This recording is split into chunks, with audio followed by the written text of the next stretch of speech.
عاد التنافس على ورقة الصعود إلى البطولة المحترفة بين اتحاد الحراش ومستقبل الرويسات عقب فوز الاتحاد في الجولة 25 بثنائية نظيفة على مضيفه اتحاد الشاوية، ومواصلة المستقبل تعثره في ثاني خرجة له في البطولة بعدما فرض عليه التعادل بهدف لمثله أمام نادي تلغمة.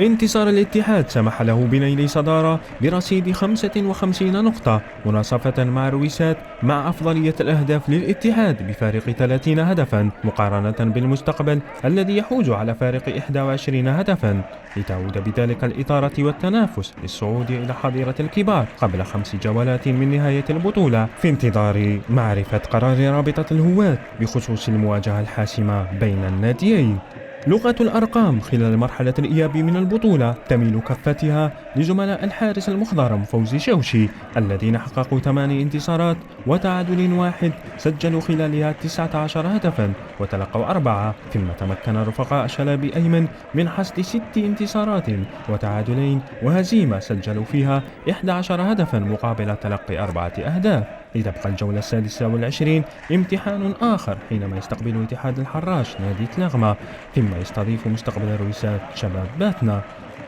مما يواصل نجم بن عكنون بعد فوزه على مستضيفه جمعية وهران خطاه بثبات في صدارة مجموعة وسط غرب برصيد 54 نقطة وبفارق 7 نقاط عن ملاحقه المباشر رائد القبة المتعثر أمام مضيفه مولودية سعيدة بدون أهداف، وذلك قبل 5 جولات من نهاية البطولة.